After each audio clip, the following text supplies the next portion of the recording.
Hello বন্ধুরা, আসসালামু আলাইকুম। সবাই কেমন আছেন? আশা করি সবাই ভালো আছেন। তো আজকে আমি একটা খুব ইম্পর্টেন্ট একটা ডিজাইন দেখিয়ে দেবো আপনাদেরকে। আমরা গত পর্বের মধ্যে দেখিয়েছিলাম যে কিভাবে একটা অ্যাপল লোগো ক্রিয়েট করতে হয়। তো আজকে যেই ডিজাইনটা আমি নিয়ে আসছি সেটা হচ্ছে খুবই ইম্পর্টেন্ট একটা ডিজাইন। যারা ডিজাইনের কাজ করেন তাদের জন্য এই ডিজাইনটা জানা খুবই জরুরি। সেটা হচ্ছে কি বিএমডাব্লিউ ডিজাইন। বিএমডাব্লিউ কোম্পানির লোগোটা কিভাবে আমরা ক্রিয়েট করব সেটা আমরা আজকে দেখব। বিএমডাব্লিউ লোগো কিভাবে ক্রিয়েট করতে হয় সেটা আমরা বিস্তারিত দেখব, ঠিক আছে? তো আমরা বেশি কথা না বলে চলে যাই আমাদের মেইন কাজের মধ্যে। তো আপনারা দেখতে পাচ্ছেন আমার স্ক্রিনের মধ্যে আমি একটা হোয়াইট পেজ নিয়ে নিলাম, একটা নিউ পেজ নিয়ে নিলাম, ঠিক আছে? তো এখন আমরা চলে যাব কোথায়, ইলিপস টুল। যে এইটি একটা সার্কেল দেখতেছেন, এটা হচ্ছে কি ইলিপস টুল। তো আমরা সেখান থেকে একটা ইলিপস টুল নেব। ওকে, আমরা সেখান থেকে একটা ইলিপস টুল নিয়ে নিলাম, ঠিক আছে? নেওয়ার পর আমরা কি করব, এটাকে সমান 4 ভাগে ভাগ করে নেব। আমরা এটাকে মাঝখানে থেকে কেটে কেটে আমরা সমান 4 ভাগে ভাগ করে নেব। ওকে, তো আমরা লাইন সেগমেন্ট টুল থেকে আমরা একটা লাইন নিলাম এখান থেকে। নেওয়ার পরে এইটাকে কন্ট্রোল সি কন্ট্রোল এফ দিলাম। কন্ট্রোল সি কন্ট্রোল এফ দেওয়ার পর আমরা এটাকে রোটেট করে নেব, রোটেট করে সোজা করে নেব। ওকে, আপনারা দেখতে পাচ্ছেন আমি এটাকে করলাম, রোটেট করে নিলাম, ঠিক আছে? আমি এটাকে এখন কি করব, সিলেক্ট করব। সিলেক্ট করার পর আমি কোথায় চলে যাব সরাসরি প্যাথ ফাইন্ডারে। ওকে, প্যাথ ফাইন্ডার থেকে আমি এটা কি করলাম, প্যাথ ফাইন্ডার আমি এটাকে ডিভাইড করে ফেললাম। প্যাথ ফাইন্ডার থেকে আমি কি করলাম, এটাকে ডিভাইড করলাম। ডিভাইড করার পর আমি এটাকে আনগ্রুপ করব। আনগ্রুপ করার পর আমার এটা কি হয়ে গেল, এখন 4 ভাগে ভাগ হয়ে গেল, ঠিক আছে? দেখতে পাচ্ছেন আমি যেখানে ক্লিক করব সেইটা কি হয়, অর্ধেক হলো।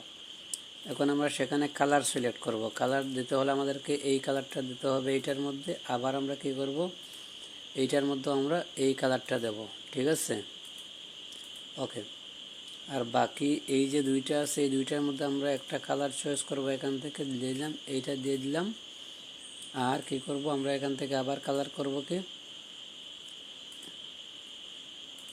এইটা। ওকে, তাহলে আমাদের বিএমডাব্লিউ যে লোগোর আমরা আমাদের ভিতরের যে অংশটা সেইটা আমরা ক্রিয়েট করে ফেললাম, ঠিক আছে?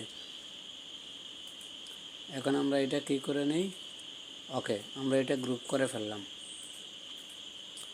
গ্রুপ করলাম।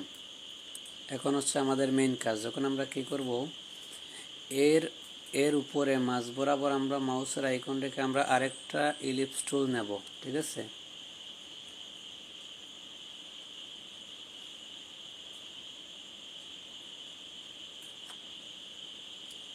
এটা ফিল কালার আছে, আমরা ফিল কালারটা অফ করে দিই। ওকে, আমরা ফিল কালারটা কী করলাম, আমরা অফ করে দিলাম। এটা হালকা ছোটো করে নিই। ওকে, আমি এটা কী করলাম, হালকা ছোটো করে নিলাম। হ্যাঁ, এখন কি করব, আমি এইটা থেকে আমি আরেকটা সার্কেল নেব এখান থেকে একটু বড় করে, ঠিক আছে? আপনারা দেখতে পাচ্ছেন আমি আরেকটু বড় করে আমি কি করলাম, আরেকটা সার্কেল নিয়ে নিলাম। তো সার্কেল নেওয়ার পর আমি কি করব, এইটাকে ফিল কালার করে দেব। এইটাকে আমি কি করব, ফিল কালার করে দিলাম। তবে এখানে ফিল কালার করার পর আরেকটা কাজ করতে হবে, আমাদের গ্রেডিয়েন্ট ইউজ করতে হবে। গ্রেডিয়েন্ট ইউজ করতে গেলে আমাদের এখান থেকে অল্টার সিলেক্ট করে, অল্টারে ক্লিক করে আমাকে এখান থেকে গ্রেডিয়েন্টটা অন্যভাবে সিলেক্ট করতে হবে, যেই রকম লোগোতে থাকে, ঠিক আছে? আমি কি করলাম, এটা সিলেক্ট করে ফেললাম। দেখতে পাচ্ছেন আপনারা আমি কিভাবে কি করতেছি, আপনারাও আমার মতো করে করবেন, ঠিক আছে? ওকে, আমি এটা কি করলাম এরকম। এখন আমি এটাকে হালকা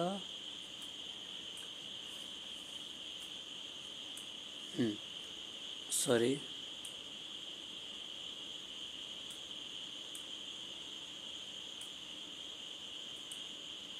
ওকে, এখন আমি কি করব, এটাকে ট্রান্সফর্ম করে নিচে নিয়ে নেব, অ্যারেঞ্জ করে ব্যাকে করে দিলাম, ঠিক আছে? আপনারা দেখতে পাচ্ছেন যে আমার লোগোটা কি হলো, আমি যে এরকম দিয়েছি সেই রকম হয়ে গেল। ওকে, এখন আমি এখানে লেটার দেওয়ার চেষ্টা করব। লেটারটা কীরকম দেব আপনারা ভালো করে দেখেন। আমি এটা পুরোপুরি ফিল কালার করে দিই বোঝার ক্ষেত্রে। ওকে, আচ্ছা। তো এখন আমরা এইটার যে স্ট্রোক, এইটার স্ট্রোকটা আমরা কী করব, অন্যভাবে একটা কালার দিয়ে দেবো। এইটার স্ট্রোকটা হালকা হোয়াইট কালার দিয়ে দেবো। ওকে, আমি এইটার স্ট্রোকটা কী করলাম, হালকা হোয়াইট কালার করে দিলাম। এখন কি করব, আমি এখান থেকে 3টা অক্ষর নেওয়ার চেষ্টা করব। ওকে, দেখতে পাচ্ছেন আমি এখান থেকে 3টা অক্ষর নেব। তো হচ্ছে BMW, ঠিক আছে। আমি 3টা অক্ষর নিলাম। 3টা অক্ষর নিয়ে আমি একটু কী করি, একটু বড় করে দিই। যেহেতু আমাদের এখানে অক্ষরটা একটু অন্যভাবে বসাতে হবে, আমরা অক্ষরটা এখান থেকে কি করব, নিজের এখন আমরা এই মেইন অক্ষরটা পেয়ে গেছি। এইটা আমরা ক্রিয়েট আউটলাইন করে দেব। করার পর আমরা কী করব, আনগ্রুপ করব। আনগ্রুপ করার পর এখন আমাদের হচ্ছে মেইন কাজ, আমরা এই বিটা এখানে নিয়ে আসবো। আমরা একটু এটা বড় করে দিই।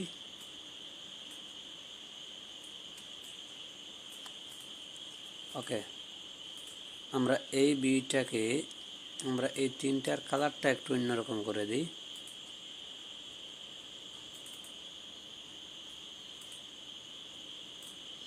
ওকে, আমরা কালারটা চেঞ্জ করে ফেললাম। এখন আমরা এই বিটাকে কী করবো, এখান থেকে নিয়ে আমরা রোটেট করে এখানে বসিয়ে দেবো, ঠিক আছে। আমরা কী করলাম, বিটা এখানে রোটেট করে বসিয়ে দিলাম। আচ্ছা, এখন হচ্ছে এমটাও আমরা কী করবো, সোজা উপরে বসাই দেব। তারপরে হচ্ছে এখান থেকে যে ডাব্লিউটা আছে, এই ডাব্লিউটা আমরা নিয়ে যাব এখানে, নিয়ে আমরা এটাকে রোটেট করে বসাই দেবো। ওকে,